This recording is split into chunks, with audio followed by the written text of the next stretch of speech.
Everywhere I went, I felt that deep sense of connection between the people of Australia and the people of India. It's a warmth.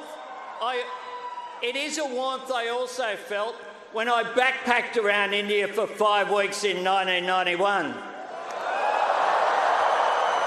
And I say this to my friends from the Australian Parliament who are here today.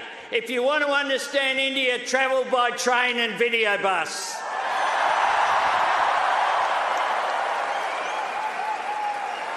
And you can even hitchhike. They're very friendly. It is a connection that I feel here tonight. And once again, I feel so grateful to be a part of it. Your million-strong community has contributed so much to this country. The people here tonight, your families, your communities, will always be the lifeblood of the relationship that India and Australia share. And tonight I announce that the new Centre for Australia-India Relations will be based in Parramatta.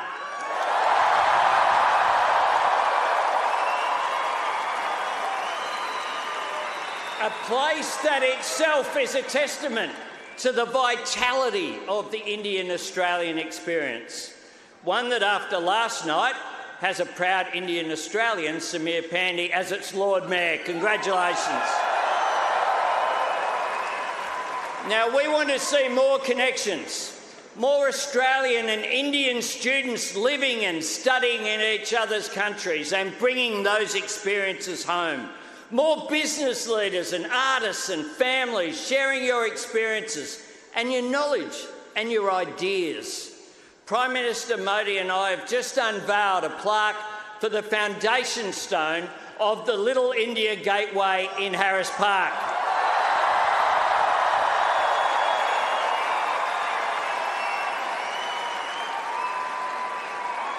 But tonight, and won't that be good to visit? But tonight, as Prime Minister, I want to say thank you. You have brought the spirit of the world's biggest democracy to Australia. And you have helped make our democracy stronger and more inclusive. You've strengthened Australian society, bringing our country the benefits and riches of such a beautiful and diverse culture. And I am so proud that you have made Australia your home, that you see your life and your future here. You make our nation and our shared communities better. You make Australia stronger. Friends, I want you to give a big Australian welcome to my dear friend, Prime Minister Narendra Modi.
नमस्ते Australia.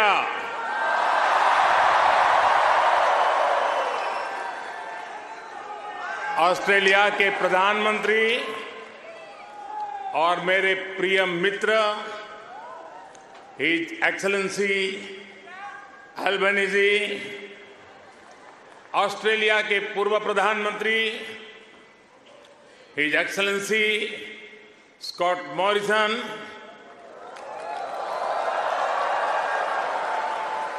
New South Wales के premier Chris Minns, Foreign Minister Penny Wong, Communication Minister Michelle Rowland,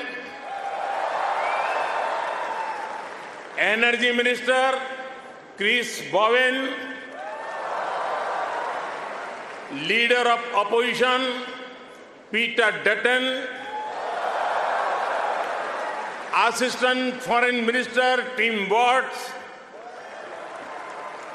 new South Wales के उपस्थित मंत्रिमंडल के सभी आदरणीय सदस्य, Parramatta से सांसद सदस्य डॉक्टर एंड्रयू चार्ल्टन, यहां उपस्थित ऑस्ट्रेलिया के सभी सांसद सदस्य, मेयर, डिप्टी मेयर, काउंसिलर्स और ऑस्ट्रेलिया में रह रहे प्रवासी भारतीय जो आज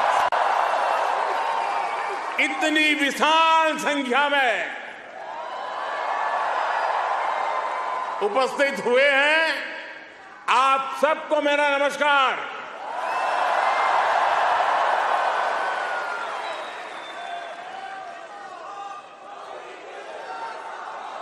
First of all, I acknowledge the traditional custodians of the lands that we are meeting here on today.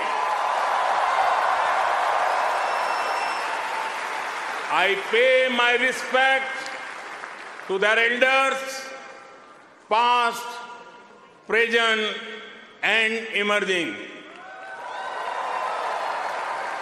I also celebrate all First Nations people who may be with us today. Friends, मैं जब 2014 में आया था तो आपसे एक वादा किया था। वादा ये था कि आपको फिर भारत के किसी प्रधानमंत्री का 28 साल तक इंतजार नहीं करना पड़ेगा।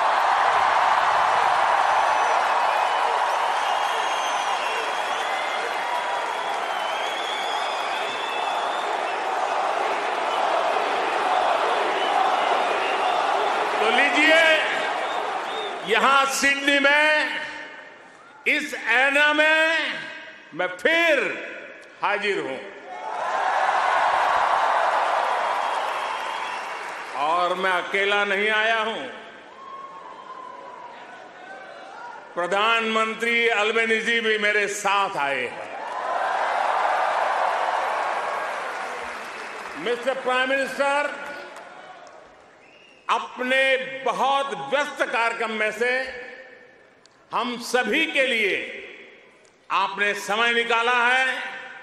ये हम भारतीयों के प्रति आपके स्नेह को दर्शाता है। आपने जो अभी कहा वो दिखाता है कि ऑस्ट्रेलिया के मन में भारत के प्रति कितना प्रेम है। इसी वर्ष मुझे प्रधानमंत्री जी का भारत की धरती पर अहमदाबाद में स्वागत करने का अवसर मिला था।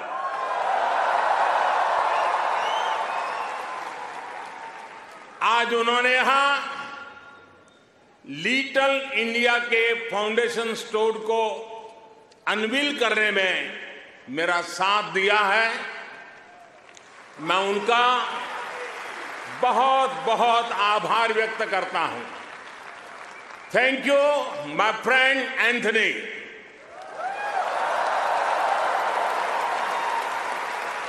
ये लिटिल इंडिया ऑस्ट्रेलिया के विकास में भारतीय समुदाय के योगदान का भी एक रिकॉग्निशन है। मैं न्यू साउथ वेल्स के प्रीमियर, पैरामाटा शहर के मेयर, डिप्टी मेयर और काउंसिलर्स को इस विशेष सम्मान के लिए धन्यवाद देना चाहता हूं। साथियों, मुझे खुशी है कि न्यू साउथ वेल्स में प्रवासी भारतीय समुदाय से कई लोग सार्वजनिक जीवन में सक्रिय भागीदारी कर रहे हैं, अपनी पहचान बना रहे हैं। वर्तमान न्यू साउथ वेल्स की सरकार में डिप्टी प्रीमियर, प्रूकार, ट्रेजरर डेनियल मुखी बड़ा कंट्रीब्यूशन कर रहे हैं। और कल ही भाई समीर पांडे पैरामाटा के लॉर्ड मेयर चुने गए हैं। मैं सबका अभिनंदन करता हूं, बहुत बहुत बधाई देता हूं। साथियों, आज जब पैरामाटा में यह सब हो रहा है, तभी ये जानकारी भी आई है कि पश्चिमी ऑस्ट्रेलिया के पर्थ शहर में भारतीय सैनिक नयन सिंह सैलानी के नाम पर सैलानी एवेन्यू बनाया गया है।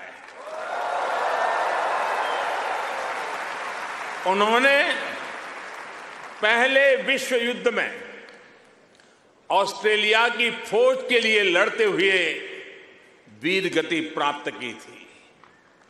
इस सम्मान के लिए मैं पश्चिमी ऑस्ट्रेलिया के नेतृत्व का आदरपूर्वक अभिनंदन करता हूं। साथियों, एक समय था जब कहा जाता था कि भारत ऑस्ट्रेलिया के संबंधों को 3C डिफाइन करते हैं। ऐसा पहले कहा जाता था। ये कौन से 3C हैं?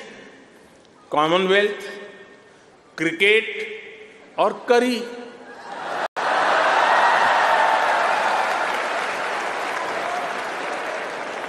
इसके बाद कहा गया कि भारत ऑस्ट्रेलिया के संबंध 3D पर आधारित है। डेमोक्रेसी, डायस्पोरा और दोस्ती। कुछ लोगों ने यह भी कहा कि भारत ऑस्ट्रेलिया के संबंध 3E पर आधारित है।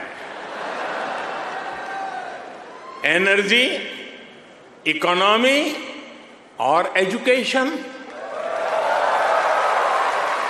यानी कभी C, कभी D, कभी E। अलग अलग कालखंड में ये बात संभवतः सही भी रही है, लेकिन भारत और ऑस्ट्रेलिया के ऐतिहासिक संबंधों का विस्तार इससे कहीं ज्यादा बड़ा है। और जानते हैं, इन सारे संबंधों का सबसे बड़ा आधार क्या है? जानते हैं?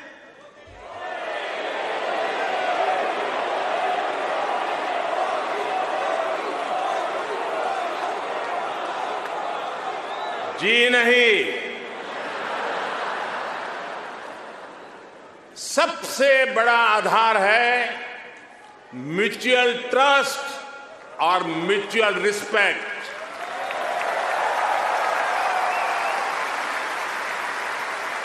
ये म्यूचुअल ट्रस्ट और म्यूचुअल रिस्पेक्ट सिर्फ भारत ऑस्ट्रेलिया के डिप्लोमेटिक रिश्तों से विकसित नहीं हुआ है। इसकी असली वजह है, इसकी असली ताकत है आप ऑस्ट्रेलिया में रहने वाले हर एक भारतीय, आप उसकी असली ताकत है। इसकी असली वजह है ऑस्ट्रेलिया के 2.5 करोड़ से ज्यादा सिटीजन्स। साथियों, हमारे बीच भौगोलिक दूरी जरूर है, लेकिन हिंद महासागर हमें आपस में जोड़ता है। हमारी जीवन शैलियां भले अलग अलग हो, लेकिन अब योगा ये भी हमें जोड़ता है।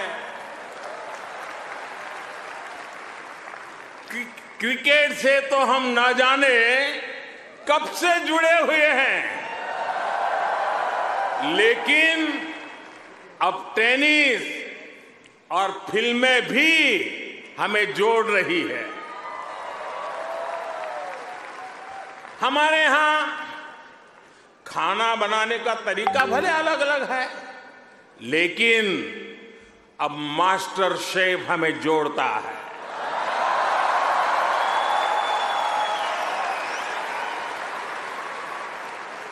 हमारे यहां पर्व त्योहार भले अलग अलग मनाए जाते हैं, लेकिन हम जुड़े हुए हैं दिवाली की रौनक से, बैसाखी के जश्न से। हमारे यहां भाषाएं भले अलग अलग बोली जाती हो, लेकिन हम जुड़े हुए हैं मलयालम, तमिल, तेलुगु, पंजाबी, हिंदी भाषाएं पढ़ाने वाले इतने सारे स्कूलों से। साथियों, ऑस्ट्रेलिया के लोग, यहां के निवासी इतने विशाल हृदय के हैं, दिल के इतने अच्छे और सच्चे हैं कि भारत की इस विविधता को खुले दिल से स्वीकारते हैं।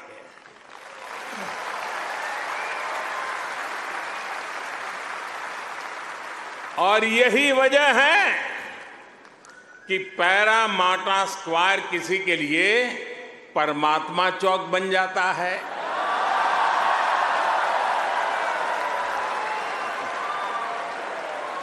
विक्रम स्ट्रीट भी विक्रम स्ट्रीट के रूप में मशहूर हो जाती है,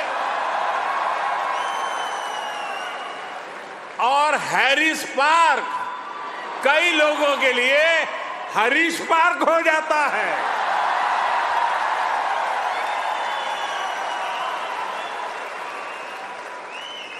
वैसे मैंने सुना है कि हैरिस पार्क में चटका की चाट,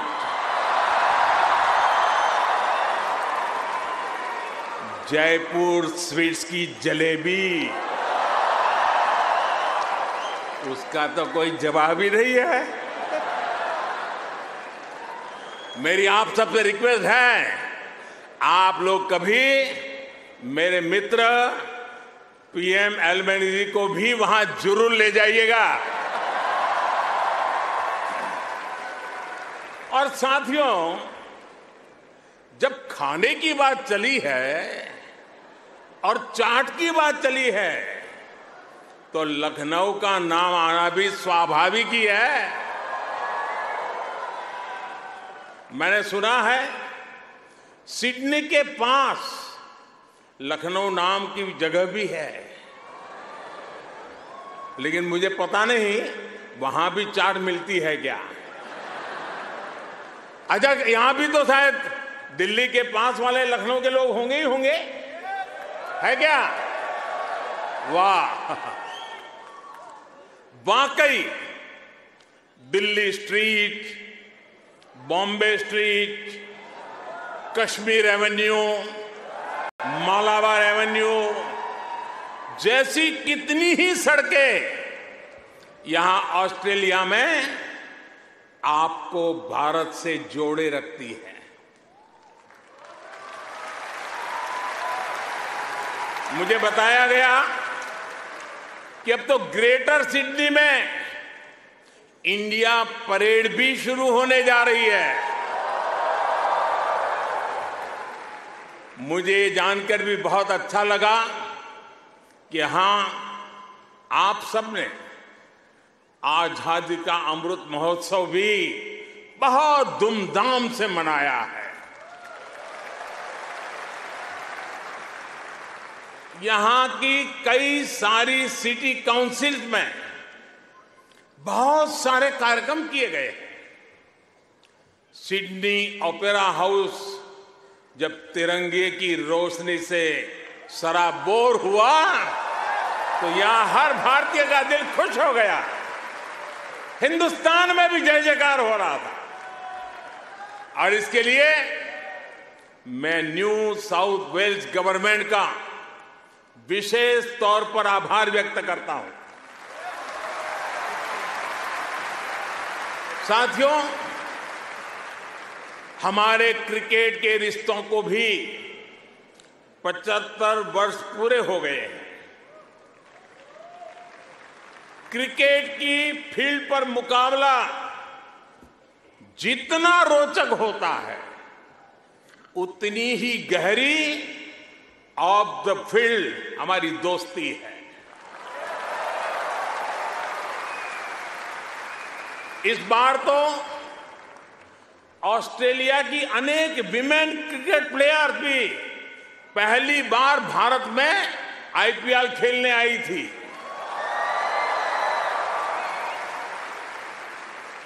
और साथियों, ऐसा नहीं है कि हम सिर्फ सुख के ही साथी हैं।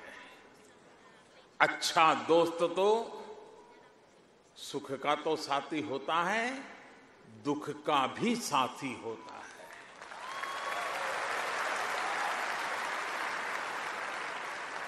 पिछले साल जब महान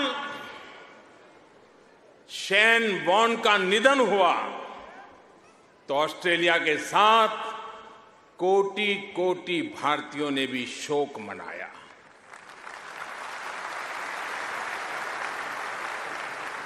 ये ऐसा था जैसे हमने अपना कोई खो दिया है। साथियों, आप सभी यहां ऑस्ट्रेलिया में हैं, यहां के विकास को देख रहे हैं। आप सभी का एक सपना रहा है कि हमारा भारत भी विकसित राष्ट्र बने।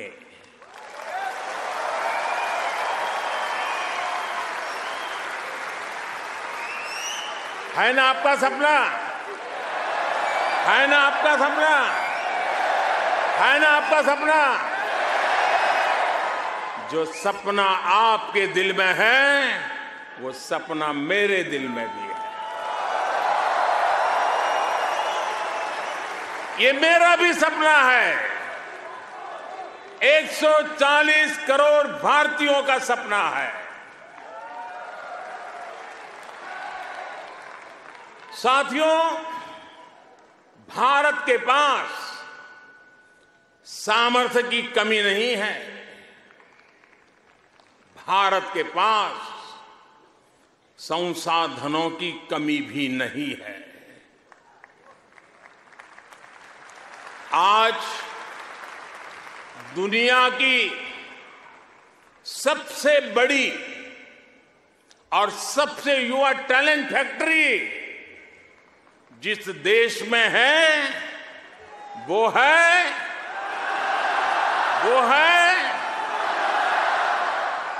सही जवाब दे रहे हैं आप, वो है इंडिया। मैं ये बात फिर दोहरा रहा हूं। आज दुनिया की सबसे बड़ी और सबसे युवा टैलेंट फैक्ट्री जिस देश में है, वो है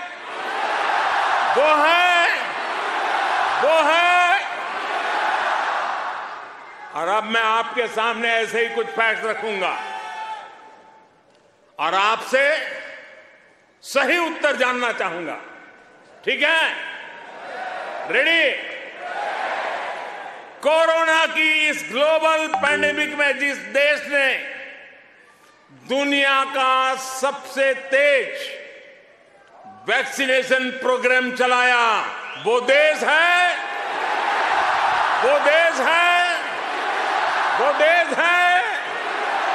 आज जो देश दुनिया की फास्टेस्ट ग्रोइंग लार्ज इकोनॉमी है, वो है, वो है, वो है। आज जो देश दुनिया में नंबर 1 स्मार्टफोन डेटा कंज्यूमर है, वो देश है, वो देश है, वो देश है। आज जो देश फिनटेक एडॉप्शन रेट में नंबर 1 है, वो देश है, वो देश है, वो देश है। आज जो देश मिल्क प्रोडक्शन के मामले में दुनिया में नंबर 1 है, वो देश है, वो देश है। आज जो देश इंटरनेट यूजर्स की संख्या में दुनिया में नंबर 2 पर है, वो है, वो है। आज जो देश दुनिया का सेकंड लार्जेस्ट मोबाइल मैन्युफैक्चरर है, वो है, वो देश है, वो देश है। आज जो देश rice, wheat, sugarcane production के मामले में दुनिया में नंबर 2 पर है, वो है, वो है। आज जो देश फ्रूट और वेजिटेबल प्रोडक्शन में दुनिया में नंबर 2 पर है, वो है, वो है। आज जिस देश में दुनिया का तीसरा सबसे बड़ा स्टार्टअप इकोसिस्टम है, वो है, वो है। दुनिया का तीसरा सबसे बड़ा ऑटोमोबाइल मार्केट जिस देश में है, वो देश है, वो देश है। दुनिया का तीसरा सबसे बड़ा सिविल एविएशन मार्केट जिस देश में है, वो देश है, वो देश है। और अब जो देश अगले 25 साल में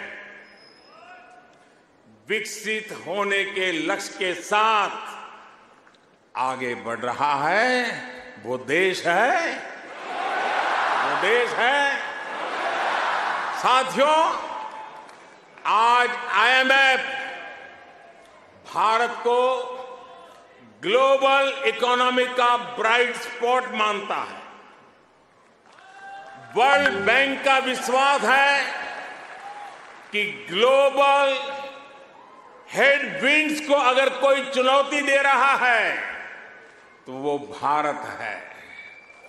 आज दुनिया के कई देशों में बैंकिंग सिस्टम पर संकट है, लेकिन दूसरी तरफ भारत के बैंकों की मजबूती की आज चारों तरफ प्रशंसा हो रही है।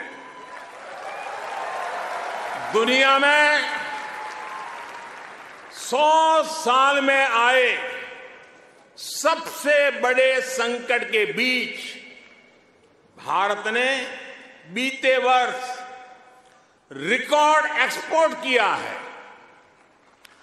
आज हमारा फॉरेक्स रिजर्व नई बुलंदियां छू रहा है। फ्रेंड्स, भारत ग्लोबल गुड के लिए कैसे काम कर रहा है, इसका उदाहरण हमारा डिजिटल स्टैक है। आप सभी भारत के फिनटेक रिवॉल्यूशन से भली भांति परिचित है। आपको याद होगा जब मैं 2014 में यहां आया था तब मैंने आपसे एक सपना साझा किया था। मेरा वो सपना था कि भारत में गरीब से गरीब का अपना बैंक खाता हो।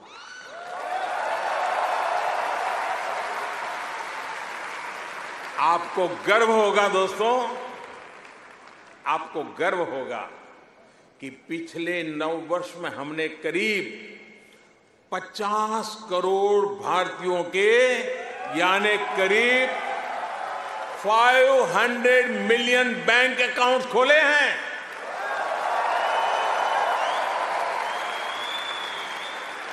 और सिर्फ बैंक अकाउंट खोलना ही हमारी सफलता, हम वहां अटकते नहीं है।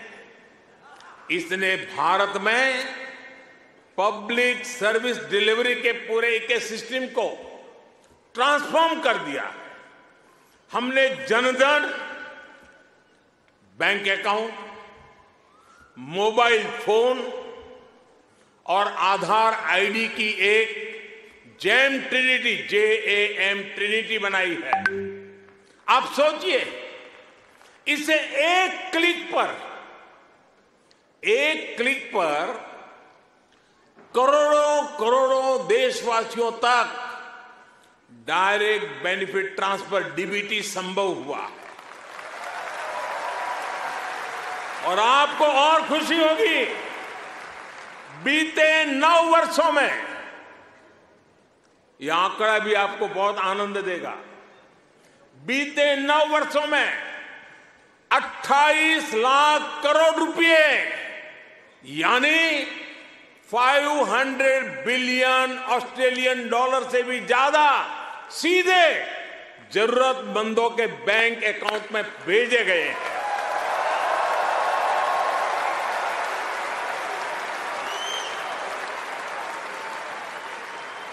कोरोना के समय में बहुत से देशों को अपने नागरिकों को पैसे भेजने में मुश्किल आई थी, लेकिन भारत उन देशों में था जो एक क्लिक पर ये काम पलकों में कर रहा था।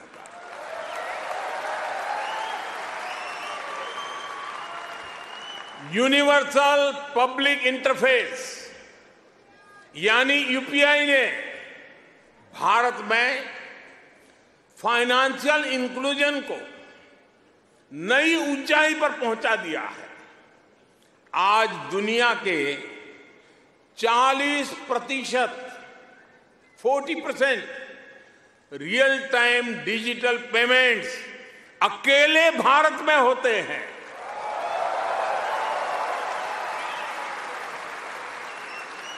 आप अभी भारत आए होंगे तो देखा होगा, आज फल सब्जी या पानी पूरी के ठेले हो या फिर चाय की दुकान, सब जगह डिजिटल ट्रांजैक्शन हो रहा है। साथियों, भारत का ये डिजिटल रिवॉल्यूशन सिर्फ फिनटेक तक सीमित नहीं है। भारत आधुनिक व्यवस्थाएं बना रहा है, लोगों की ईज ऑफ लिविंग बढ़ा रहा है। इसका एक उदाहरण भारत का डिजी लॉकर है। इसमें ड्राइविंग लाइसेंस से लेकर डिग्री और प्रॉपर्टी के पेपर्स तक जो भी सरकार इश्यू करती है वो इस डिजिटल लॉकर में जनरेट होते हैं। करीब सैकड़ों तरह के डॉक्यूमेंट्स डिजिटल लॉकर में रिफ्लेक्ट होते हैं। आपको फिजिकल कॉपी स्टोर करने की जरूरत नहीं है, बस एक पासवर्ड काफी है। और इससे 15 करोड़ से ज्यादा यानी 150 मिलियन से भी ज्यादा भारतीय जुड़ चुके हैं। इस तरह के कितने ही डिजिटल प्लेटफॉर्म आज हर भारतीय को पावरफुल बना रहे हैं, ताकतवर बना रहे हैं। साथियों, आज भारत के हर कदम, हर उपलब्धियों के बारे में दुनिया जानना चाहती है। आज की दुनिया जिस वर्ल्ड ऑर्डर की तरफ जा रही है, जिन संभावनाओं को तलाश रही है, उसमें ये स्वाभाविक भी है। भारत हजारों वर्षों की जीवंत सभ्यता है। भारत मदर ऑफ डेमोक्रेसी है।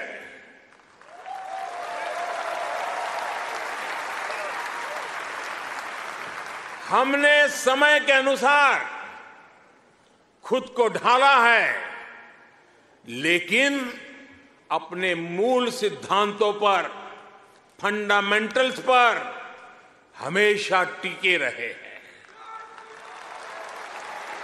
हम राष्ट्र को भी एक परिवार के रूप में देखते हैं और विश्व को भी एक परिवार मानते हैं। वसुधैव कुटुंबकम। और इसलिए जब भारत अपनी G20 प्रेसिडेंसी की थीम तय करता है तो कहता है अपने आदर्शों को जीने का उसका स्वभाव देखिए। G20 प्रेसिडेंसी में भारत कहता है one earth, one family, one future.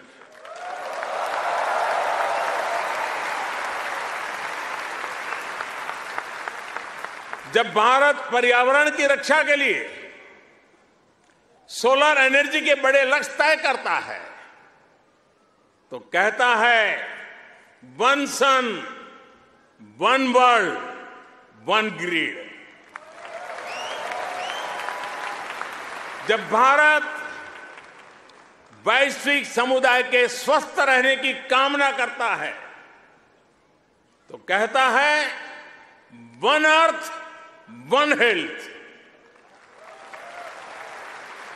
Bharat वो देश है जिसने कोरोना के संकट में दुनिया के 150 से ज्यादा देशों को उस संकट की घड़ी में दवाइयां भेजी। भारत वो देश है जिसने 100 से अधिक देशों को मुफ्त वैक्सीन भेजकर करोड़ों करोड़ों लोगों का जीवन बचाया।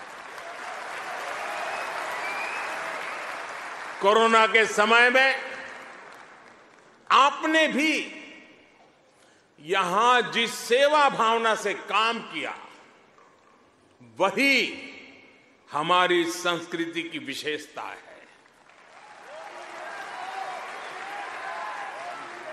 आज शहीदों के सरताज पंचम सिख गुरु श्री गुरु अर्जुन देव जी का शहीदी पर्व है। हमें गुरु जी के जीवन से सभी की सेवा करने शिक्षा मिलती है। गुरु अर्जुन देव जी ने ही दसंध प्रणाली शुरू की थी। इसी प्रेरणा से कोरोना के दौरान भी कितने ही गुरुद्वारों के लंगर ने यहां लोगों की मदद की। इसी दौर में कितने ही मंदिरों की रसोई यहां पीड़ितों के लिए खुल गई। ऑस्ट्रेलिया में रहकर पढ़ाई कर रहे स्टूडेंट्स भी बड़ी संख्या में लोगों की मदद के लिए आगे आए। विभिन्न सामाजिक संगठनों ने भी इस दौरान बहुत लोगों की मदद की। भारतीय कहीं भी रहे, एक मानवीय भाव उनमें समाहित रहता है। साथियों, मानवता के हित में ऐसे ही कार्यों के कारण आज भारत को फोर्स ऑफ ग्लोबल गुड कहा जा रहा है। जहां कहीं भी कोई आपदा होती है, भारत मदद के लिए तैयार मिलता है। जब भी कोई संकट आता है, भारत समाधान के लिए तत्पर रहता है। आज चाहे इंटरनेशनल सोलर अलायंस के द्वारा सौर ऊर्जा का उपयोग बढ़ाना हो, चाहे आपसी सहयोग के माध्यम से डिजास्टर रिजिलिएंट इंफ्रास्ट्रक्चर तैयार करना हो, चाहे इंटरनेशनल बिग कैट अलायंस को नेतृत्व देना हो, भारत ने हमेशा अलग अलग देशों को एकजुट करने के लिए एक बाइंडिंग फोर्स की तरह काम किया है। अभी अभी जब तुर्की में भूकंप ने तबाही मचाई, तब भारत ने ऑपरेशन दोस्त के द्वारा मदद का हाथ बढ़ाया। भारत अपने हितों को सबके हितों से जोड़कर देखता है। सबका साथ, सबका विकास, सबका विश्वास और सबका प्रयास,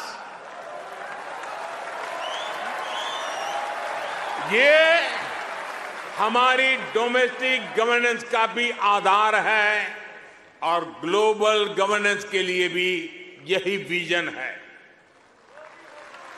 साथियों, आज भारत और ऑस्ट्रेलिया के बीच स्ट्रेटेजिक पार्टनरशिप निरंतर गहरी हो रही है। हाल में ही हमने इकोनॉमिक कोऑपरेशन और ट्रेड एग्रीमेंट ECTA एकता साइन किया है। अनुमान है इससे दोनों के बीच ट्रेड अगले 5 वर्ष में 2 गुने से अधिक हो जाएगा। अब हम कॉम्प्रिहेंसिव इकोनॉमिक कोऑपरेशन एग्रीमेंट पर काम कर रहे हैं। हम रिजिलिएंट और रिलायबल सप्लाई चेन्स का निर्माण कर रहे हैं।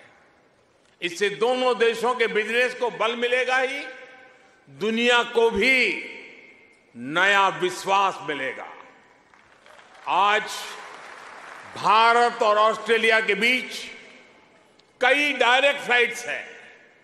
बीते वर्षों में फ्लाइट्स की संख्या बढ़ी है।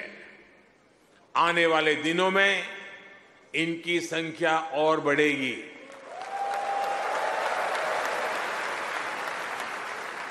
एक दूसरे की डिग्रियों को मान्यता देने को लेकर भी दोनों देश आगे बढ़े हैं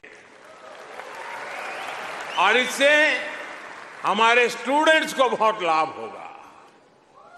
migration and mobility partnership agreement पर भी सहमति बनी है। इससे हमारे स्किल्ड प्रोफेशनल्स के लिए ऑस्ट्रेलिया आना और यहां काम करना आसान होगा। और साथियों, आज जब मैं आपके बीच आया हूं तो एक घोषणा भी करने जा रहा हूं।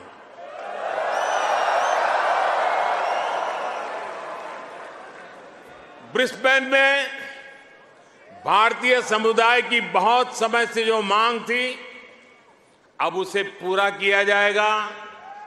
जल्द ही ब्रिस्बेन में भारत का एक नया काउंसलेट खोला जाएगा।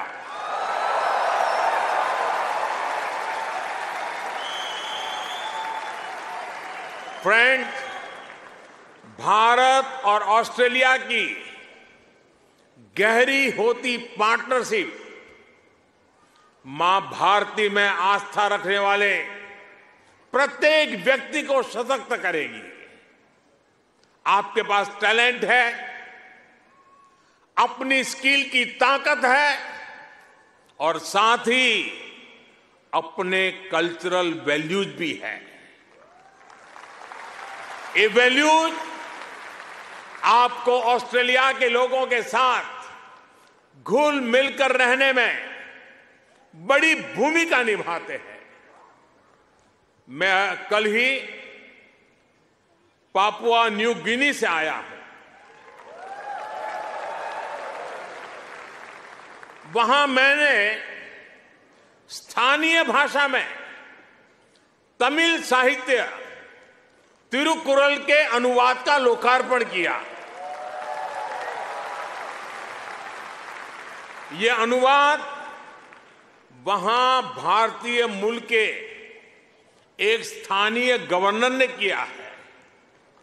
एक जीता जागता उदाहरण है कि कैसे हम विदेश में रहते हुए भी अपनी जड़ों पर गर्व करते रहें, जड़ों से जुड़े रहे। आप भी यहां ऑस्ट्रेलिया में भारतीय संस्कृति की खुशबू फैला रहे हैं। आप ऑस्ट्रेलिया में भारत के कल्चरल एम्बेसडर हैं, भारत के ब्रांड एम्बेसडर्स हैं।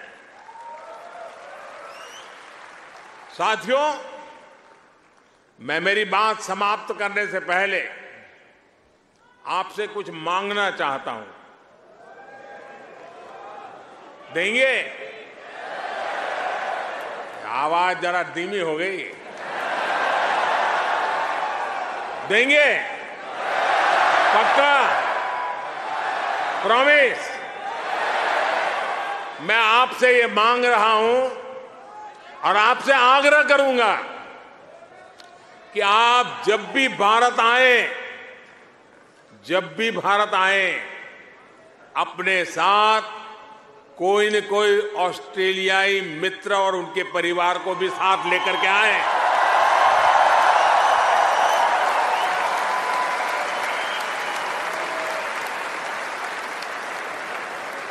इससे उन्हें भारत को समझने का, जानने का और ज्यादा बेहतर मौका मिलेगा। आप इतनी बड़ी तादाद में आए, लंबे अरसे के बाद आपको मिलने का मौका मिला। आप सब बहुत स्वस्थ रहिए, खुश रहिए, आनंद से रहिए। एक बार फिर से आप सभी का बहुत बहुत धन्यवाद। मेरे साथ बोलिए, भारत माता की, भारत माता की, भारत माता की, भारत माता की। बहुत बहुत धन्यवाद।